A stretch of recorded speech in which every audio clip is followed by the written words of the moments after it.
¿Qué pasaría si te dijera que en pleno corazón de Miami, bajo las luces del aeropuerto más transitado del sur de Estados Unidos, se ejecutó uno de los robos más audaces de la historia moderna, y que hasta el día de hoy nadie sabe realmente quién se llevó 438 lingotes de oro puro valorados en más de $50 millones? La noche del 15 de marzo de 1997 comenzó como cualquier otra en el Aeropuerto Internacional de Miami. Los aviones rugían en las pistas, los pasajeros se apresuraban por los terminales y en el área de carga, trabajadores uniformados manejaban paquetes con la rutina mecánica de quien ha hecho lo mismo 1000 veces antes. Pero esta noche sería diferente. Esta noche cambiaría para siempre la percepción de seguridad en uno de los aeropuertos más importantes de América. El oro había llegado esa mañana en un vuelo procedente de Caracas, Venezuela. Los lingotes, cada uno marcado con sellos oficiales del Banco Central venezolano, pesaban aproximadamente 12.4 kilogramos cada uno y brillaban con ese resplandor dorado que ha obsesionado a la humanidad durante milenios. El cargamento estaba destinado a un banco suizo, parte de una transacción comercial internacional perfectamente legal que se realizaba semanalmente en esa ruta. Los documentos estaban en orden, las autorizaciones firmadas y el protocolo de seguridad aparentemente intacto. Marcus Delgado llevaba 15 años trabajando en el área de carga del aeropuerto. Alto, de complexión robusta y con unas manos que parecían haber sido diseñadas para el trabajo pesado, Marcus conocía cada rincón de esos hangares mejor que su propia casa. Esa noche estaba asignado al turno de supervisión del almacén de alta seguridad, donde se guardaban los materiales más valiosos en tránsito. Era un veterano respetado, padre de 3 hijos, con un historial laboral impecable y una reputación que nadie habría puesto en duda. La primera señal de que algo no marchaba bien llegó a las 11:47 p.m. Carlos Mendoza, el guardia de seguridad de la puerta este, notó que una de las cámaras de vigilancia del sector 7 mostraba interferencia. No era inusual. Los equipos eran antiguos y ocasionalmente fallaban, pero Carlos era meticuloso. Decidió caminar hasta esa área para verificar personalmente que todo estuviera en orden. El pasillo estaba en penumbras, iluminado únicamente por las luces de emergencia que creaban sombras danzantes en las paredes. Sus pasos resonaban sobre el concreto pulido mientras se dirigía hacia el almacén donde descansaban los lingotes de oro. Lo que Carlos no sabía era que ya era demasiado tarde. A exactamente 200 metros de distancia, en el almacén principal, Marcus Delgado estaba viviendo la noche más extraña de su vida. Había recibido una llamada interna aproximadamente 1 hora antes, informándole que debía preparar el cargamento de oro para un traslado nocturno de emergencia. La voz al otro lado del teléfono sonaba oficial. Conocía todos los códigos correctos y había proporcionado números de autorización que parecían legítimos.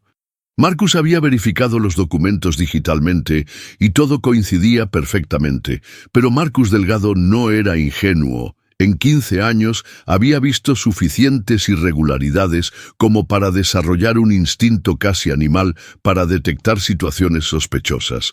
Algo en esa llamada no le había sonado del todo bien. Quizás era el ligero acento que había detectado en la voz, o tal vez la urgencia innecesaria que transmitía el mensaje. Decidió hacer una llamada de verificación a su supervisor directo, Robert Chen. El teléfono sonó 1, 2, 3 veces antes de que saltara el buzón de voz. Marcus frunció el ceño. Robert nunca dejaba pasar llamadas nocturnas sin responder, especialmente cuando involucraban procedimientos de seguridad. Intentó con el número alternativo, luego con la oficina principal, pero todas las líneas parecían estar ocupadas o fuera de servicio. Una sensación fría comenzó a deslizarse por su columna vertebral. Mientras tanto, en una habitación de hotel situada a apenas 15 minutos del aeropuerto, Alexandra Volkov estaba sentada frente a 3 monitores de computadora, sus dedos bailando sobre el teclado con la precisión de un pianista consumado. Alexandra no era su nombre real, por supuesto. En los últimos 10 años, había usado al menos 20 identidades diferentes, cada una cuidadosamente construida con documentación impecable y historiales que resistían incluso las investigaciones más profundas. Esta noche, sin embargo, no era Alexandra la hacker internacional, sino Sarah Mitchell, consultora en sistemas de seguridad contratada por una empresa fantasma para realizar una auditoría de vulnerabilidades en el sistema del aeropuerto. Los meses de preparación estaban dando fruto. Había estudiado cada protocolo, cada procedimiento, cada punto débil en la cadena de seguridad del aeropuerto de Miami. Conocía los horarios del personal, las rotaciones de los guardias, los tiempos de respuesta de los sistemas de alarma e incluso los hábitos personales de empleados clave como Marcus Delgado. La infiltración en el sistema de comunicaciones internas había sido sorprendentemente sencilla. Una simple actualización de software había abierto una puerta trasera que nadie había notado. Desde su posición remota, Alexandra controlaba las cámaras de vigilancia de múltiples sectores, reproduciendo grabaciones en bucle para crear la ilusión de normalidad. Las llamadas telefónicas estaban siendo redirigidas a través de servidores que había establecido en 3 países diferentes, haciendo virtualmente imposible rastrear su origen. Y lo más ingenioso de todo, había logrado duplicar el sistema de autorización interna del aeropuerto, creando documentos y códigos falsos que eran indistinguibles de los reales. Pero Alexandra Volkov no trabajaba sola. En el estacionamiento del aeropuerto, un camión de mantenimiento permanecía aparentemente abandonado cerca del área de carga. Sus placas estaban registradas bajo el nombre de una empresa de limpieza que realmente existía. Sus papeles estaban en perfecto orden e incluso tenía programada una cita de trabajo para esa madrugada. Dentro del vehículo, Dmitry Kozlov revisaba por tercera vez el equipo que necesitaría en las próximas horas. Dmitry había nacido en las calles de Moscú, había crecido entre criminales y había perfeccionado sus habilidades en los conflictos de Europa del Este durante los años 90. Ahora, a los 41 años, era considerado uno de los especialistas más hábiles en el arte de hacer desaparecer objetos valiosos sin dejar rastros. Su compañero, un hombre delgado conocido únicamente como el arquitecto, estudiaba los planos del aeropuerto por última vez. Su verdadero nombre era un misterio incluso para sus socios, pero su reputación precedía a cualquier presentación. Durante los últimos 2 años había estado trabajando como empleado temporal en diferentes áreas del aeropuerto, cambiando de departamento cada pocos meses para evitar sospechas. Conocía cada túnel, cada conducto de ventilación, cada ruta de escape posible. Había memorizado los patrones de movimiento de todo el personal nocturno y había identificado exactamente 15 minutos y 30 segundos cada noche en los que una sección específica del área de carga quedaba completamente sin vigilancia humana directa. La operación se había planificado con precisión militar. No habría violencia. No habría alarmas, no habría evidencia forense. El oro simplemente desaparecería, como si nunca hubiera existido. A las 12:15 a.m., Marcus Delgado tomó una decisión que cambiaría su vida para siempre. Incapaz de contactar con sus superiores y con una creciente sensación de que algo estaba fundamentalmente mal, decidió abandonar el protocolo estándar. En lugar de proceder con el supuesto traslado, cerró herméticamente el almacén y activó manualmente el sistema de seguridad adicional que raramente se utilizaba. Si realmente se trataba de una emergencia legítima, sus superiores podrían explicar la situación por la mañana. Si era algo más siniestro, al menos habría puesto obstáculos adicionales en el camino de los intrusos. Esta decisión inesperada envió ondas de pánico a través del equipo de Alexandra. Sus monitores comenzaron a mostrar alertas rojas, mientras el sistema de seguridad adicional se activaba. Las cámaras que había estado controlando se reactivaron automáticamente. Los sensores de movimiento volvieron a conectarse y las cerraduras electrónicas cambiaron a un modo de emergencia que requería códigos que ella no poseía. «Tenemos un problema», murmuró Alexandra en su micrófono inalámbrico, sus dedos volando sobre el teclado mientras intentaba contrarrestar las medidas de seguridad inesperadas. En el camión, Dimitri y el arquitecto intercambiaron miradas tensas. Habían ensayado este plan docenas de veces, pero ningún ensayo había incluido esta variable. El cronograma, cuidadosamente calculado, comenzaba a desmoronarse, y cada minuto que pasaba reducía exponencialmente sus posibilidades de éxito. ¿Podemos abortar?, preguntó Dimitri con voz tranquila pero tensa. «Todavía no», respondió el arquitecto después de una pausa. «Alexandra, ¿cuánto tiempo necesitas para recuperar el control?» «Dame 10 minutos, 15 como máximo». Pero no tenían 15 minutos. Carlos Mendoza había completado su inspección rutinaria del sector 7 y se dirigía de regreso a su puesto cuando algo captó su atención.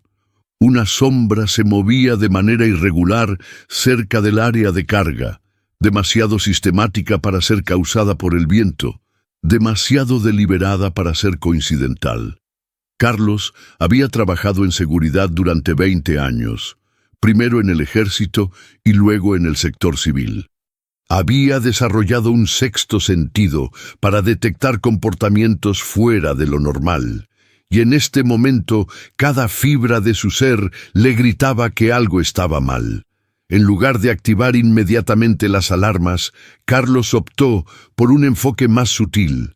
Usando su radio personal, contactó discretamente a Marcus Delgado para informarle sobre la anomalía. Marcus, ya en estado de alerta máxima debido a los eventos recientes, confirmó que él también había notado irregularidades.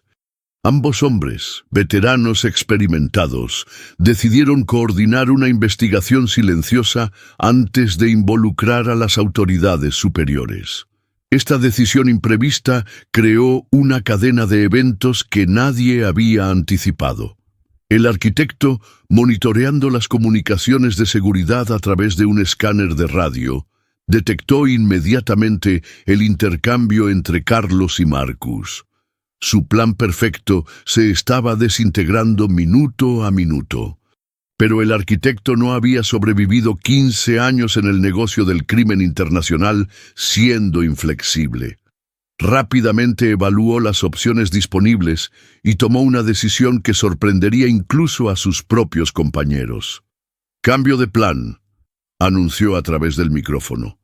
«Dimitri, necesito que te dirijas al sector 9. Vamos a usar la ruta alternativa que discutimos hace 3 meses. ¿Estás seguro? Esa ruta no la hemos probado en condiciones reales. No tenemos opción. Alexandra, necesito que desvíes la atención hacia el sector 12. Crea algún tipo de distracción que obligue a ambos guardias a moverse hacia allí». Alexandra, sudando a pesar del aire acondicionado de la habitación del hotel, comenzó a trabajar febrilmente. Hackeó el sistema de alarmas contra incendios y programó una falsa alerta en el extremo opuesto del complejo aeroportuario. Sería suficiente para atraer la atención del personal de seguridad durante al menos 20 minutos, tiempo suficiente para que el arquitecto ejecutara su plan de respaldo. La alarma contra incendios comenzó a sonar a las 12:42 am, seguida inmediatamente por las luces estroboscópicas de emergencia y anuncios automatizados que instruían al personal a dirigirse a las estaciones de evacuación designadas. Carlos y Marcus, junto con otros empleados nocturnos, se vieron obligados a responder al protocolo de emergencia, dejando temporalmente desatendidas las áreas que habían estado vigilando con tanta diligencia. Pero el arquitecto había subestimado la dedicación de Marcus Delgado. En lugar de dirigirse directamente a la estación de evacuación, Marcus tomó un desvío rápido por el almacén de alta seguridad para verificar por última vez que los lingotes de oro estuvieran seguros. Fue una decisión instintiva, el tipo de responsabilidad extra que había caracterizado toda su carrera. Esta decisión lo colocaría cara a cara con el arquitecto en el pasillo que conducía al almacén. El encuentro duró menos de 10 segundos, pero esos 10 segundos cambiarían el curso de toda la investigación posterior. Marcus vio a un hombre vestido con el uniforme estándar de mantenimiento, llevando una caja de herramientas y caminando con la confianza de alguien que pertenecía a ese lugar. En circunstancias normales, no habría pensado 2 veces en esa imagen, pero considerando los eventos extraños de esa noche, Marcus decidió cuestionar al desconocido. «Disculpe», dijo Marcus, ¿está respondiendo a la alarma de incendios o tiene trabajo programado en esta área? El arquitecto, con décadas de experiencia en situaciones de alto riesgo, no mostró ni un atisbo de nerviosismo. Sonrió de manera amigable y respondió con un ligero acento que Marcus no pudo identificar completamente. «Trabajo de emergencia en el sistema eléctrico. La alarma de incendios activó algunos circuitos de respaldo y necesito verificar que todo esté funcionando correctamente antes de que el personal regrese». Era una explicación perfectamente plausible, y el arquitecto la había entregado con la confianza de alguien que realmente sabía de qué estaba hablando. Marcus asintió y continuó hacia la estación de evacuación, pero algo en esa breve interacción le molestaba. No podía señalar exactamente qué era. Quizás la forma en que el hombre había evitado el contacto visual directo, o tal vez la manera demasiado fluida en que había proporcionado la explicación, como si la hubiera ensayado. El arquitecto esperó hasta que Marcus desapareciera de vista antes de continuar hacia su objetivo. El encuentro había sido inesperado pero manejable. Lo que no sabía era que Marcus Delgado poseía una memoria fotográfica extraordinaria y había grabado mentalmente cada detalle de esa conversación. La altura exacta del hombre, el color de sus ojos, la marca específica de sus herramientas e incluso el patrón particular de desgaste en sus botas de trabajo. Mientras tanto, Dimitri había llegado al sector 9 y había comenzado la fase más delicada de toda la operación. El sector 9 no contenía el oro directamente, pero albergaba el centro de control de los sistemas de transporte interno del aeropuerto. Si lograba acceder a ese sistema, podría reprogramar los robots de carga automatizados para que movieran los lingotes desde el almacén de alta seguridad hasta una zona de acceso menos vigilada. La infiltración en el centro de control resultó ser más complicada de lo anticipado. Los sistemas de seguridad habían sido actualizados recientemente y varios de los códigos de acceso que Dimitri había memorizado ya no funcionaban. Tuvo que improvisar utilizando técnicas de ingeniería social para obtener acceso de un empleado nocturno que pasaba por casualidad. «Oye, hermano», le dijo Dimitri al joven técnico, «¿puedes ayudarme un segundo? Mi tarjeta de acceso no está funcionando y necesito verificar algo en el sistema antes de que termine mi turno». El técnico, un estudiante universitario de 19 años llamado Kevin, que trabajaba medio tiempo para pagar sus estudios, no dudó en ayudar. Era nueva en el trabajo, ansioso por caer bien a sus compañeros, y la solicitud parecía completamente rutinaria. Le prestó su tarjeta de acceso a Dimitri sin hacer preguntas adicionales. Una vez dentro del centro de control, Dimitri trabajó con eficiencia mecánica. Había estudiado estos sistemas durante meses y sabía exactamente qué comandos introducir para reprogramar las rutas de los robots de carga. En menos de 8 minutos había alterado el sistema para que el próximo ciclo automático de reorganización nocturna moviera los lingotes de oro desde el almacén de alta seguridad hasta la zona de carga externa, donde Dimitri podría recogerlos usando el camión de mantenimiento. Pero había un problema que ninguno de ellos había previsto. La falsa alarma de incendios creada por Alexandra había activado protocolos de seguridad adicionales que suspendían automáticamente todas las operaciones de robots de carga hasta que el personal de seguridad confirmara que no había peligro real. Los lingotes permanecerían exactamente donde estaban hasta que la alarma fuera cancelada oficialmente, lo que podría tomar horas. El plan perfecto se estaba convirtiendo en una pesadilla logística. «Tenemos que abortar», dijo Alexandra a través del comunicador, su voz tensa por primera vez en toda la noche. «Los sistemas están bloqueados y no puedo anular los protocolos de emergencia sin dejar huellas digitales masivas». Pero el arquitecto no se había ganado su reputación rindiéndose fácilmente. Durante los últimos 2 años había observado cada aspecto de la operación del aeropuerto y conocía una vulnerabilidad que ninguna actualización de software podía resolver: la naturaleza humana. Marcus Delgado regresó del simulacro de evacuación a las 1:18 a.m., su mente todavía intranquila por el encuentro con el técnico de mantenimiento. La alarma de incendios había sido cancelada después de que los equipos de emergencia confirmaran que se trataba de una falsa alerta, pero el incidente había dejado a todo el personal nocturno en un estado de alerta elevada.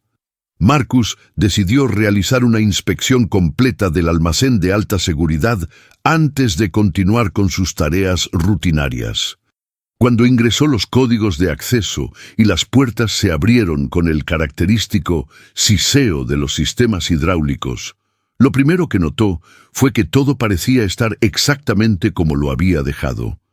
Los lingotes de oro brillaban bajo las luces fluorescentes, ordenadamente apilados en sus contenedores especiales, cada uno etiquetado y documentado según el protocolo estándar.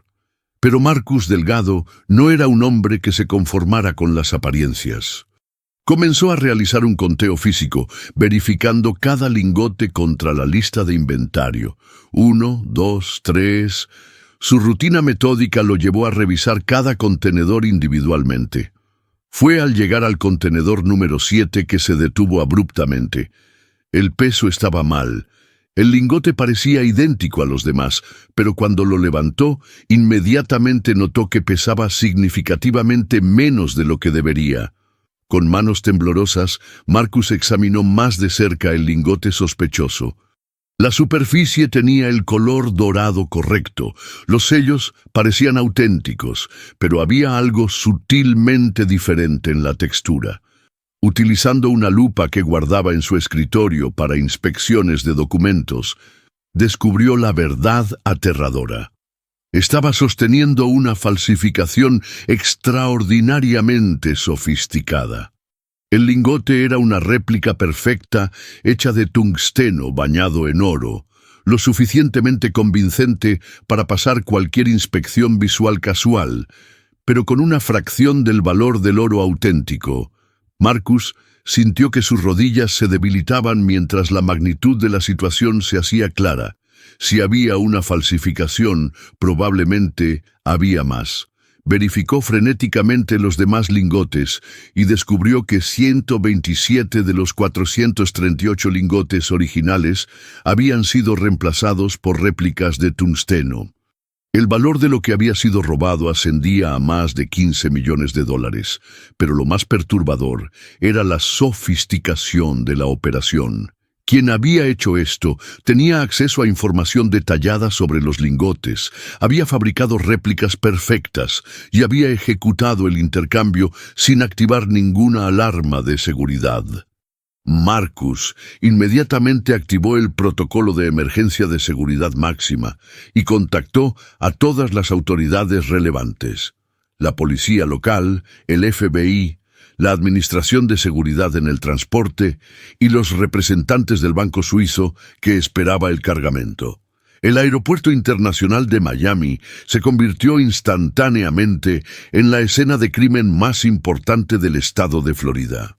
Lo que Marcus no sabía era que el arquitecto había estado observando toda la inspección a través de las cámaras de seguridad que Alexandra había logrado infiltrar nuevamente. El plan original había fracasado, pero el arquitecto siempre tenía planes alternativos. La operación de intercambio parcial había sido la estrategia de respaldo desde el principio. Si no podían robar todo el oro sin dejar rastros, al menos podrían llevarse una porción significativa y dejar evidencia confusa que complicaría cualquier investigación. Las réplicas de tungsteno habían sido fabricadas durante meses por artesanos especializados en 3 países diferentes, cada uno conociendo únicamente su parte específica del proyecto. Pero el arquitecto había subestimado la tenacidad de Marcus Delgado. Durante las siguientes 48 horas, mientras el FBI tomaba control de la investigación, Marcus proporcionó un nivel de detalle que asombró a los investigadores más experimentados. Su descripción del técnico de mantenimiento sospechoso fue tan precisa que los artistas forenses pudieron crear un retrato robot que parecía una fotografía. Recordaba exactamente dónde había estado parado cada empleado durante los momentos críticos, qué equipos habían estado funcionando de manera inusual e incluso cambios sutiles en los patrones de ruido ambiental que indicaban actividad no autorizada. La investigación, dirigida por la agente especial del FBI Diana Torres, reveló rápidamente que se trataba de una operación internacional extraordinariamente sofisticada. Las huellas digitales, encontradas en el centro de control del Sector 9, correspondían a un hombre conocido en los archivos de Interpol únicamente como Dimitri K., buscado en conexión con una serie de robos de alta tecnología en Europa del Este durante los años 90. Las investigaciones de los sistemas informáticos revelaron evidencia de infiltración digital que sugería la participación de hackers de nivel mundial. Los servidores utilizados para redirigir las comunicaciones telefónicas habían sido rastreados hasta ubicaciones en Rumania, Singapur y Paraguay, creando un laberinto digital que tomaría meses desentrañar completamente. Pero la pista más intrigante surgió del análisis de las réplicas de tungsteno. Dr. Elizabeth Hammond, especialista en metalurgia forense del FBI, determinó que las falsificaciones habían sido creadas utilizando técnicas y materiales que solo estaban disponibles en un número muy limitado de instalaciones en todo el mundo. El tungsteno utilizado contenía trazas de elementos raros que indicaban su origen en minas específicas de Mongolia Interior. El baño de oro había sido aplicado utilizando un proceso electrolítico extremadamente avanzado que requería equipamiento industrial especializado. Estas réplicas no fueron hechas en el garaje de alguien, explicó la Dr. Hammond durante la conferencia de prensa.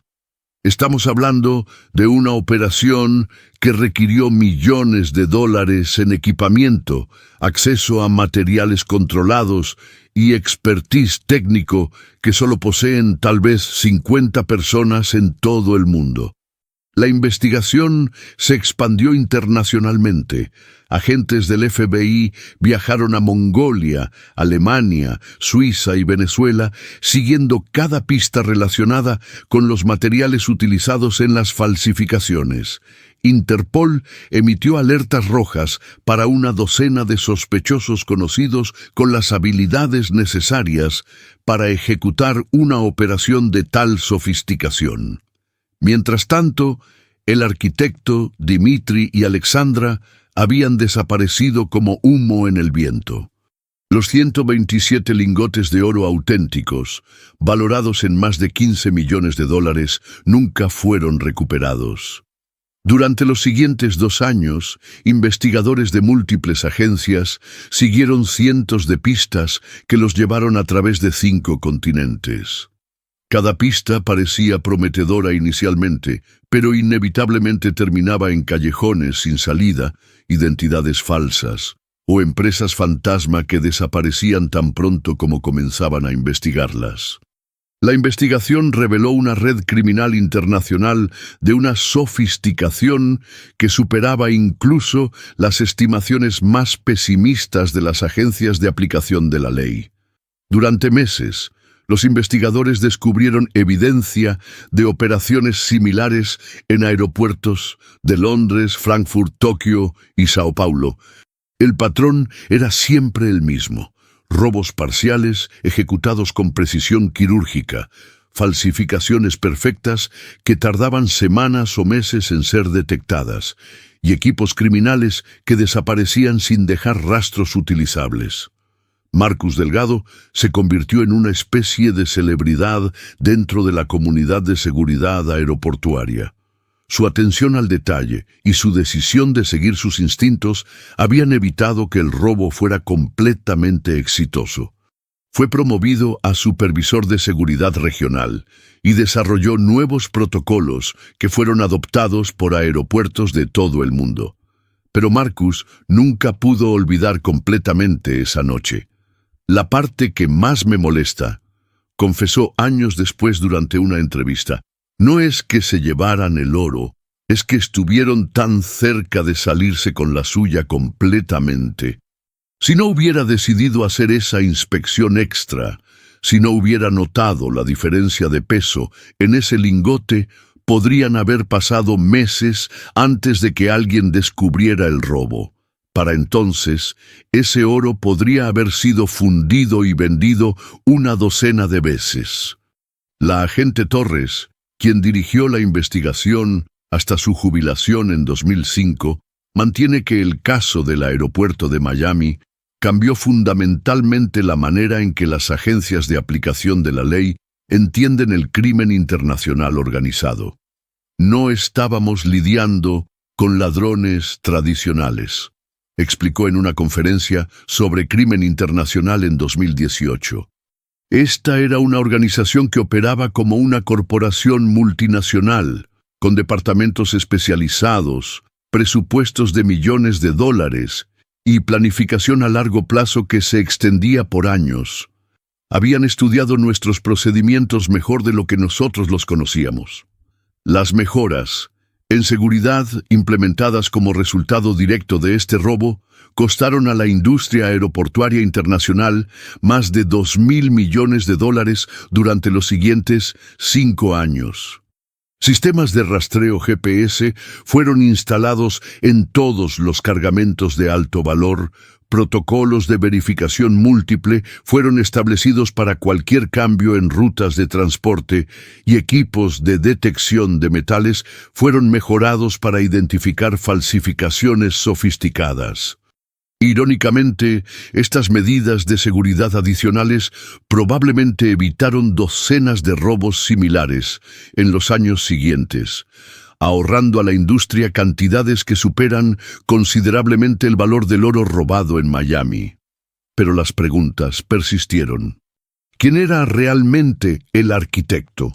Los análisis de inteligencia artificial de su voz, capturada en grabaciones de seguridad, sugieren un hombre entre 35 y 45 años, probablemente de Europa del Este, con educación universitaria y fluidez en al menos 4 idiomas. Pero más allá de esos detalles básicos, permanece como un fantasma. ¿Cómo adquirió conocimiento tan detallado de los procedimientos internos del aeropuerto? La investigación reveló que durante los 2 años previos al robo, al menos 8 empleados temporales habían trabajado en diferentes departamentos del aeropuerto sin dejar rastros verificables de sus identidades reales. Cualquiera de ellos podría haber sido el arquitecto, o todos podrían haber sido parte de la misma red de reconocimiento. ¿Qué pasó con los lingotes robados? Análisis económicos sugieren que el oro probablemente fue transportado fuera de Estados Unidos dentro de las 72 horas siguientes al robo. Los mercados de metales preciosos en Asia y Medio Oriente habrían proporcionado múltiples oportunidades para convertir el oro en efectivo sin hacer preguntas incómodas, especialmente si los lingotes fueron fundidos y refinados para eliminar cualquier marca identificadora. En 2003, un informante en Ámsterdam contactó a Interpol, afirmando tener información sobre el paradero del arquitecto. Según este informante, el arquitecto se había retirado del crimen activo y vivía tranquilamente en una isla privada en el Caribe. Pero cuando los agentes llegaron a la ubicación especificada, encontraron únicamente una casa abandonada que obviamente no había sido habitada en años. En 2007, un lingote de oro con características que coincidían parcialmente con los robados en Miami apareció en una casa de empeños en Johannesburgo, Sudáfrica. La investigación subsiguiente reveló que el lingote había cambiado de manos al menos 12 veces durante los 10 años anteriores, pasando por dealers en Hong Kong, Dubái y Londres antes de terminar en África. Cada transacción había sido perfectamente legal, según los registros disponibles, pero el rastro de Papplework creaba un laberinto que hizo imposible determinar cómo el lingote había llegado inicialmente al mercado. Alexandra Volkov fue identificada tentativamente en 2010 cuando cámaras de seguridad en el aeropuerto Charles de Gaulle de París capturaron imágenes de una mujer que coincidía con las descripciones de testigos del hotel de Miami. Pero cuando los agentes franceses llegaron para interrogarla, descubrieron que había partido en un vuelo hacia Bangkok apenas 2 horas antes. Las autoridades tailandesas no encontraron ningún registro de su entrada al país, sugiriendo que había utilizado documentación falsa para continuar su viaje hacia un destino desconocido. Dmitry Kozlov permaneció completamente invisible hasta 2015, cuando sus huellas digitales fueron encontradas en la escena de un robo de diamantes en Amberes, Bélgica. Pero para cuando las autoridades belgas conectaron las huellas con los archivos de Miami, Dmitry ya había desaparecido nuevamente, dejando únicamente una habitación de hotel vacía y una cuenta bancaria cerrada apresuradamente. El caso tomó un giro inesperado en 2018, cuando Kevin Morrison, el joven técnico que había prestado su tarjeta de acceso a Dmitry esa noche fatídica, contactó al FBI con información nueva. Kevin, ahora un ingeniero de software exitoso, había estado atormentado durante años por su papel involuntario en el robo. Había comenzado su propia investigación privada, utilizando sus habilidades técnicas desarrolladas durante la década anterior para rastrear patrones en mercados de metales preciosos internacionales. Nunca pude olvidar esa noche, explicó Kevin durante una entrevista grabada. Me di cuenta de que había ayudado a alguien a robar millones de dólares, y eso me carcomía por dentro. Decidí que si la ley no podía encontrarlos, tal vez yo podría al menos entender cómo lo habían hecho. Kevin había desarrollado algoritmos sofisticados para analizar transacciones de oro en mercados mundiales, buscando patrones que pudieran indicar el lavado de oro robado. Su investigación había identificado lo que él creía era una red de conversión de metales preciosos que operaba a través de múltiples jurisdicciones, utilizando transacciones aparentemente legítimas para ocultar el origen criminal de grandes cantidades de oro. El patrón era sutil, explicó Kevin, pero consistente. Cada 6 a 8 meses aparecían transacciones en mercados específicos que coincidían exactamente con el peso y pureza de los lingotes robados en Miami. Las transacciones siempre involucraban diferentes compradores y vendedores, diferentes bancos, diferentes países, pero la firma química del oro era demasiado específica para ser coincidental. La información de Kevin llevó a una nueva fase de la investigación, esta vez centrada en mercados financieros internacionales en lugar de buscar directamente a los perpetradores. Analistas financieros del FBI, trabajando en colaboración con agencias de múltiples países, comenzaron a mapear lo que parecía ser una red de lavado de metales preciosos de escala mundial. Lo que descubrieron fue aún más perturbador que el robo original. La red identificada por Kevin parecía estar conectada no solo al robo de Miami, sino a docenas de otros robos de metales preciosos que habían ocurrido durante los últimos 20 años en todo el mundo. El patrón de operación era siempre similar: robos parciales ejecutados con precisión extrema, falsificaciones sofisticadas que retrasaban la detección y redes de lavado que convertían los metales robados en efectivo a través de transacciones aparentemente legítimas.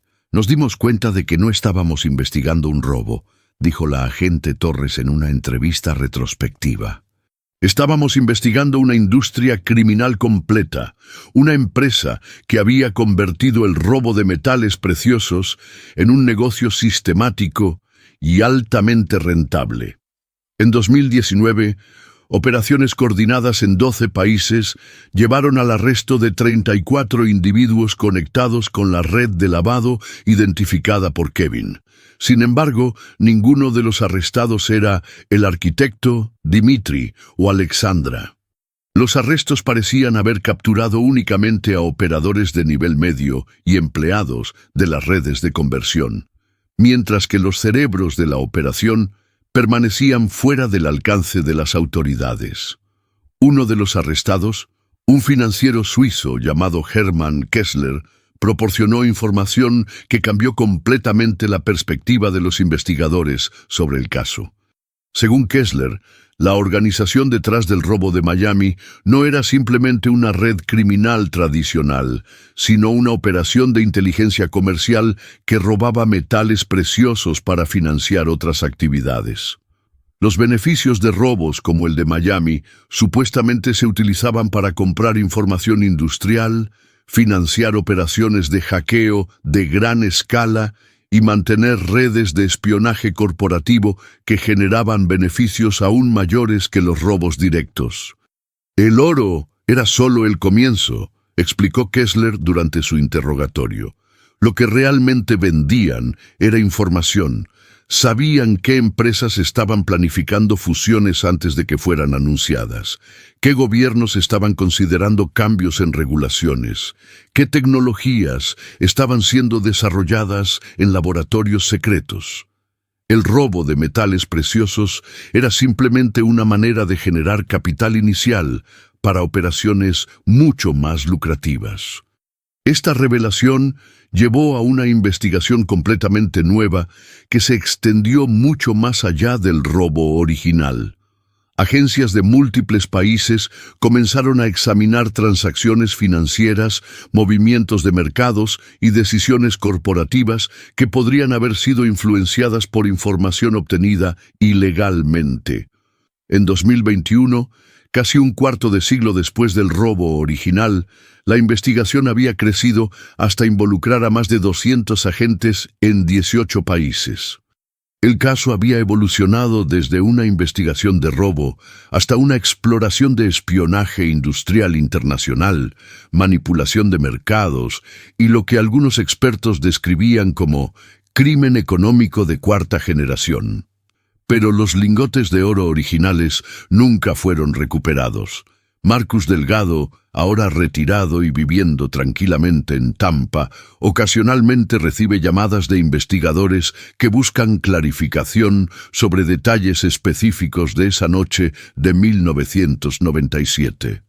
A los 68 años, su memoria del evento permanece sorprendentemente clara, como si hubiera ocurrido la semana pasada.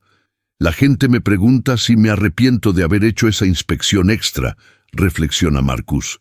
Si hubiera simplemente seguido el protocolo estándar, tal vez nunca habríamos descubierto el robo, y yo podría haber continuado mi vida sin saber que había fallado en proteger esos lingotes. Pero entonces pienso en todas las medidas de seguridad que se implementaron después, todos los otros robos que probablemente se evitaron, y me doy cuenta de que tal vez era importante que descubriéramos lo que había pasado. La historia del robo del aeropuerto de Miami se ha convertido en una leyenda dentro de la comunidad de seguridad internacional. Se estudia en academias de aplicación de la ley, se analiza en conferencias de seguridad corporativa y se utiliza como ejemplo en cursos universitarios sobre crimen organizado internacional. Pero para aquellos que vivieron los eventos de esa noche, permanece como algo mucho más personal. Carlos Mendoza, el guardia de seguridad que primero notó actividad sospechosa, desarrolló lo que él describe como paranoia profesional permanente después del incidente.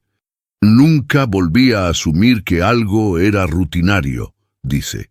Cada sombra, cada ruido fuera de lugar, cada persona que no reconocía inmediatamente, todo se convirtió en una amenaza potencial hasta que pudiera verificar lo contrario. Kevin Morrison utilizó la culpa que sentía por su papel involuntario en el robo como motivación para desarrollar sistemas de seguridad más avanzados. Su empresa de software ahora proporciona sistemas de verificación de identidad utilizados por aeropuertos y bancos en todo el mundo. Si mi ingenuidad ayudó a que esos criminales tuvieran éxito, dice, al menos puedo asegurarme de que mi experiencia ayude a prevenir que algo similar vuelva a ocurrir. La doctora Elizabeth Hammond, la especialista en metalurgia forense, continuó estudiando las réplicas de tungsteno durante años después del robo. Su investigación llevó al desarrollo de nuevas técnicas de detección que pueden identificar falsificaciones sofisticadas en cuestión de minutos. Esas réplicas eran obras maestras criminales, admite. Odiaba admirar la craftsmanship, pero tenía que respetarla para poder desarrollar maneras de combatirla. En 2023, apareció nueva información cuando un investigador privado en Barcelona contactó a las autoridades estadounidenses afirmando haber identificado a el arquitecto. Según este investigador, el arquitecto había muerto en 2019 en un accidente de yate cerca de las Islas Canarias, llevándose consigo los secretos sobre la ubicación de docenas de robos no resueltos. Sin embargo, cuando los agentes españoles investigaron la afirmación, descubrieron que el hombre identificado como el arquitecto tenía una coartada sólida para la noche del robo de Miami. Había estado en prisión en Rumania por cargos no relacionados. Una vez más, una pista prometedora se desintegró bajo escrutinio cuidadoso. La investigación del robo del aeropuerto de Miami permanece técnicamente abierta en los archivos del FBI.